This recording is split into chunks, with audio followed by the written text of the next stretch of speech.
What's going on, guys? It's Greg here, aka NYPrepper. It is Monday, December 4th, 2023, and I have some breaking news to share with you guys. Right now, it is 12:14 p.m. Eastern Time here in the United States, and we currently have U.S. nuclear forces on high alert. So, what you're looking at here are three U.S. nuclear war command and control planes up in the air right now, and a B 52 Stratofortress nuclear bomber up in the air over the Black Hills of South Dakota. Now, these nuclear war command and control planes are responsible for remotely launching all of our Minuteman III ICBMs and also for communicating with our submerged nuclear armed submarines. They can issue what are known as emergency war orders, basically giving orders to launch nuclear missiles to our submarines. So these planes are very, very important. And in the event of a nuclear war, if our fixed transmitter sites were taken out by Russia or China or some other nuclear power, these planes would be critical for our ability to tell our nuclear forces what to do so they can transmit these important messages from the Pentagon and from the president, including launch orders. So we have one off the coast of New Jersey that was out in the Atlantic for a while. Looks like it's heading back towards New Jersey now. And we have one over the Ozarks of Missouri doing loops near Springfield. And then we have one heading north towards Sioux City, Iowa.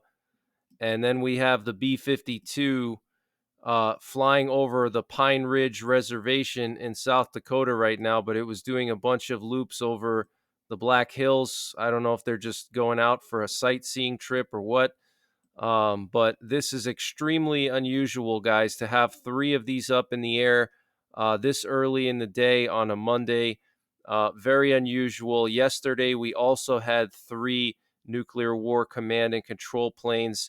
And my personal opinion is we're seeing an increase in readiness because of the situation with Yemen and those three cargo ships that were attacked by Yemen. They launched ballistic missiles at three cargo ships yesterday in the Red Sea, and those cargo ships were hit by the missiles. Okay, they literally launched ballistic missiles at cargo ships in the Red Sea, and one of our warships was attacked by drones that were launched from Yemen when one of our warships went to help out those cargo ships that were hit by the missiles. Drones were then launched at one of our warships, and that's the official story from the U.S. Central Command. I mean, what really happened, we don't know, but that's the official story from the military. So, I mean, we don't know what actually truly happened. So, our nuclear forces are on high alert. I hope that Biden responds somehow to the situation yesterday. Maybe that's why we have all these nuclear warplanes up in the air, because they're about to do something to Yemen and they want to make sure they have everything ready in case things were to escalate. Let's say Iran were to get involved or whatever the situation is. Maybe we're just going to launch a massive preemptive strike on Iran. We have Britain blaming Iran for the attacks yesterday, and the U.S. is also putting the blame on Iran. So it seems like that's where the West is going with this whole situation in the Middle East, is they want to blame Iran for everything and set the conditions for a preemptive strike on Iran, which would be very, very massive because Iran is a huge country. It's bigger than Ukraine and Poland combined, and it's all mountainous. And Iran has bunkers under those mountains, and that's where they keep a lot of their missiles and nuclear weapons. So we would have to use earth-penetrating nuclear warheads, most likely, to destroy a lot of those bunkers. So very serious situation, guys.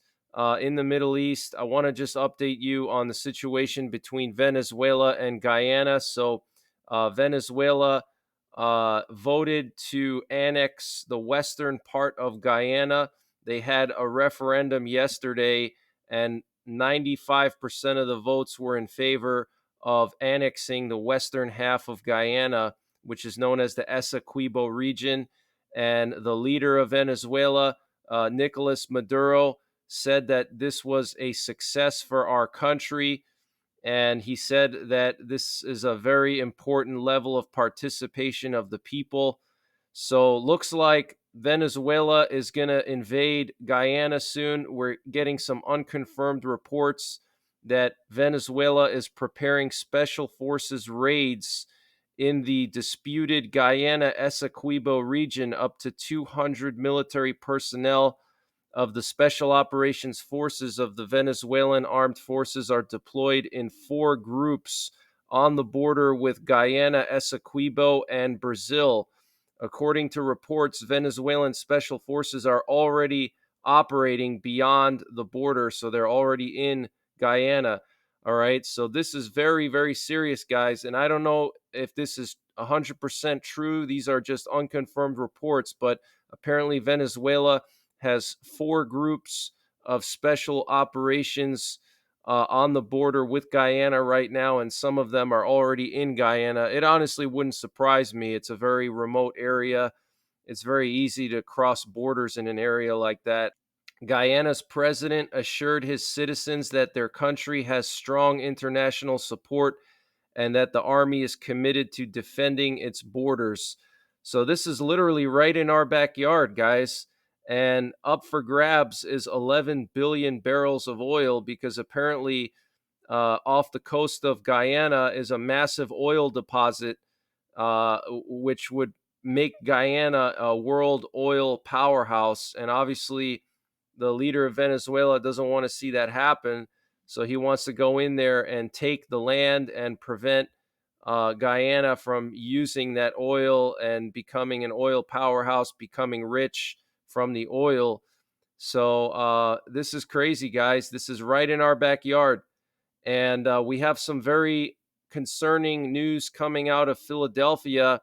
Apparently, some bombs were found in Philadelphia last night. A block in the Mayfair neighborhood of Philadelphia was evacuated on Sunday night after a suspicious device was found inside a local resident. The incident involved the bomb squad, police canines, and an investigation that stretched from the afternoon into the overnight hours.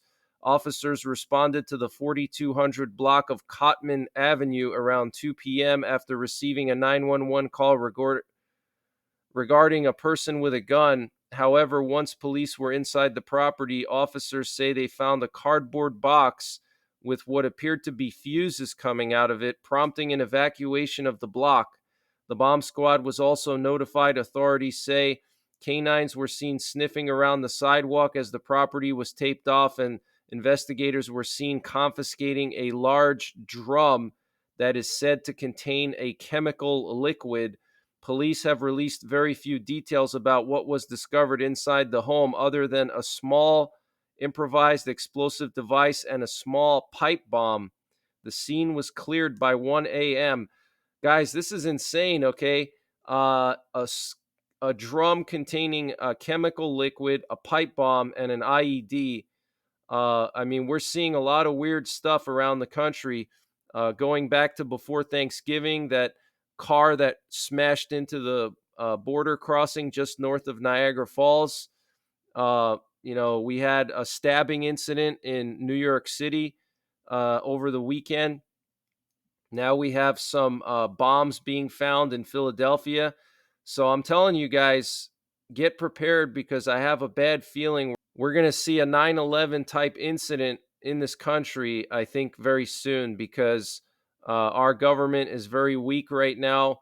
We're showing weakness to our enemies, and they're taking advantage of it. They're launching missiles at cargo ships. They're launching drones at our warships. They're launching missiles at our bases. I mean, how many attacks have there been on U.S. bases in Iraq and Syria? Probably over 100 by now, and dozens of American servicemen and women have already been injured from these attacks. And where's the mainstream media? They're not talking about it at all.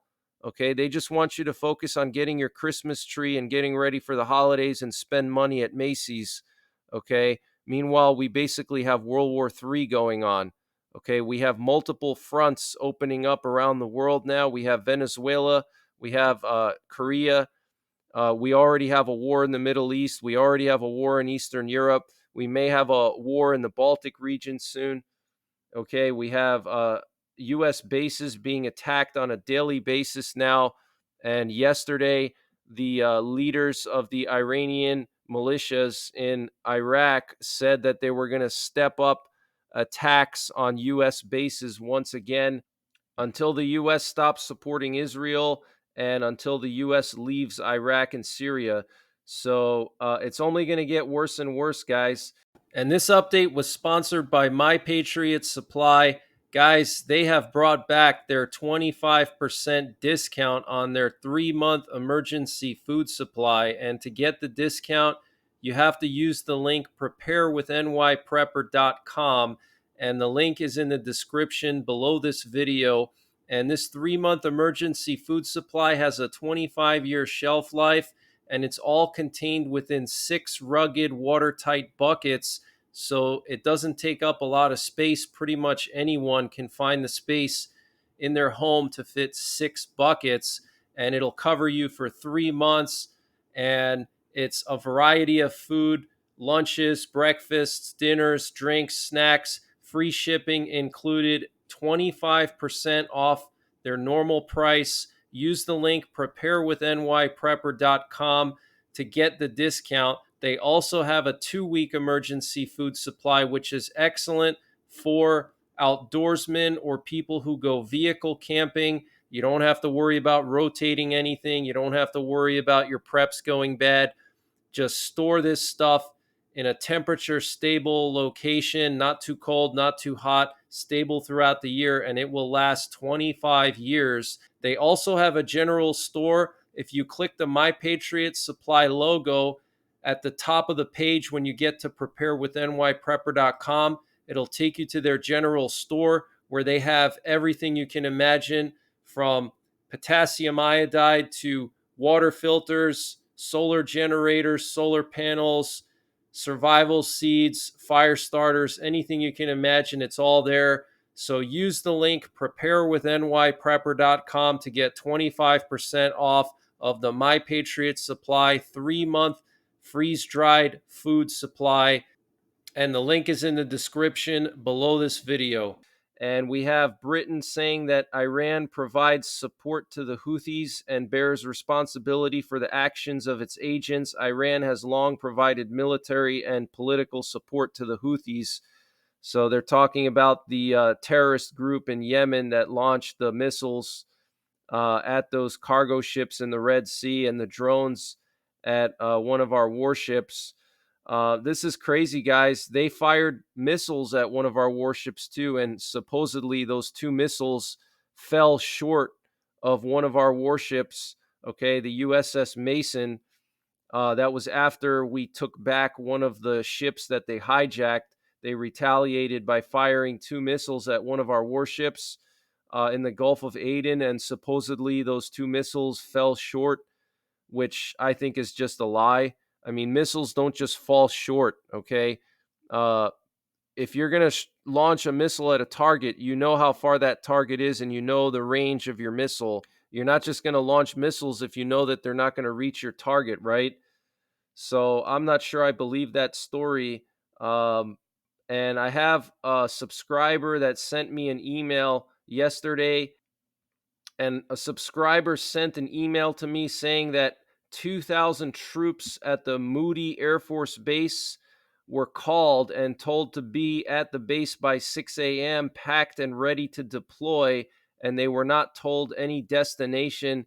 They were told to tell their immediate families to be prepared with water, candles, flashlights, batteries, and food, and to be prepared to bunker down in their homes.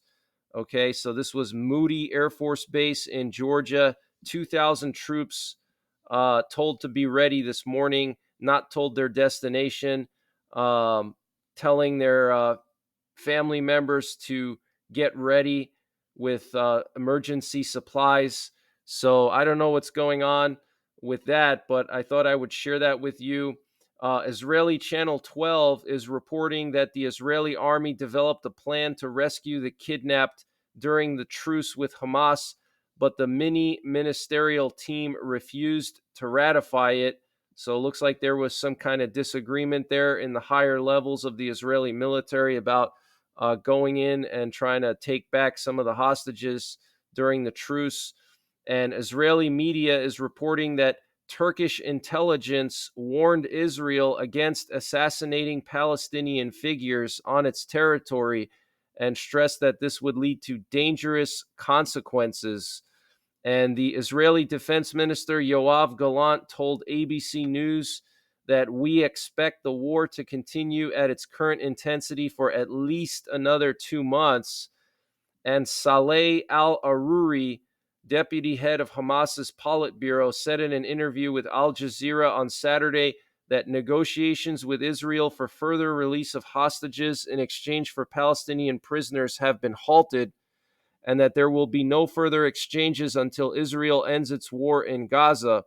Al Aruri claimed that Hamas has released all the women and children it was holding, as well as all the foreigners, and that the remaining hostages in its hands are all soldiers or former soldiers of the Israeli military. So this is huge news, guys. Okay, Hamas is saying no more negotiations, no more ceasefires, no more release of hostages until the war is over. Okay, so that's pretty serious. And the Israeli Defense Forces said that they struck a Hezbollah weapons depot in southern Lebanon over the weekend in response to mortar fire on its army posts along the border. So here they have a video that they posted. Look at that, guys. Massive strike.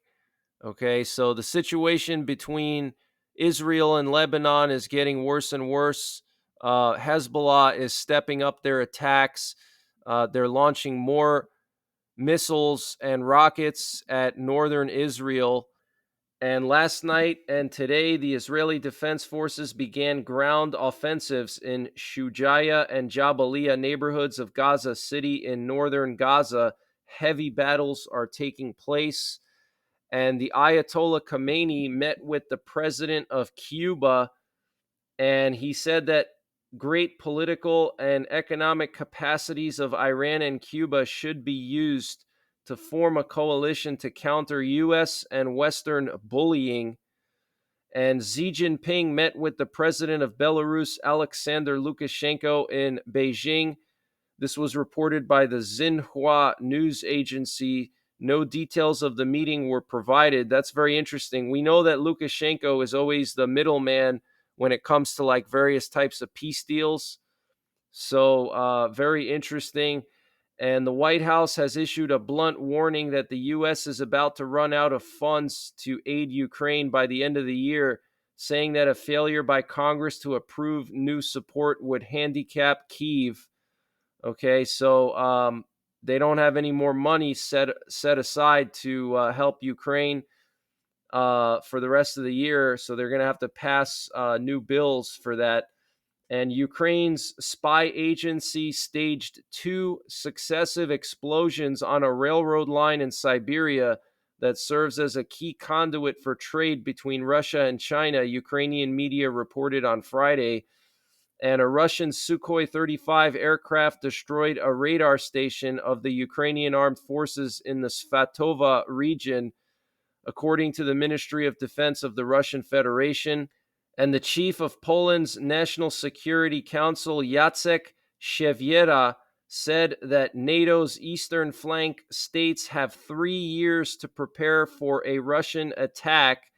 And he said if we want to avoid war, then NATO countries on the eastern flank should adopt a shorter 3-year timeline to prepare for confrontation.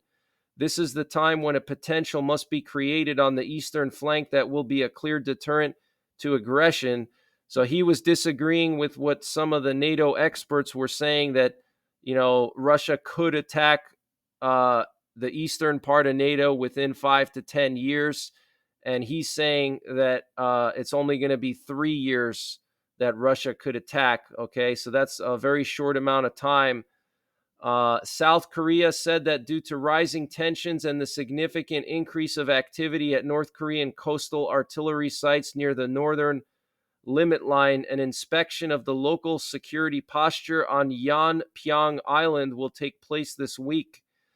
And I showed you guys last night in my live stream the picture of the doors that were open to some of the artillery bunkers in North Korea that are close to South Korea. So North Korea has already opened the doors to their artillery bunkers, meaning that they can fire that artillery at any time. And Armenia announced the killing of one of its soldiers by Azerbaijani army fire near the border of the two countries. So I want to just show you guys some more flight paths. Here we have NATO reconnaissance activity over Poland and Lithuania. You can see an RC-135 rivet joint patrolling northeastern Poland and Lithuania, really focusing heavily on Kaliningrad and Belarus. There's also an AWACS plane here flying in northeastern Poland, so they're definitely keeping an eye on this area still, which is pretty concerning that they're still monitoring this area. And here we have a sub-Hunter plane active in the Strait of Hormuz doing loops over here. And here we have a Stratotanker aerial refueler in the Persian Gulf, close to where the Dwight Eisenhower Carrier Strike Group is located. So that's the latest breaking news that I have. I will be back later with another update. I might go live. I might do the update live. I'm not sure yet. Other than that, take care. God bless. And don't forget the 3 Ps: prepare, practice, and persevere.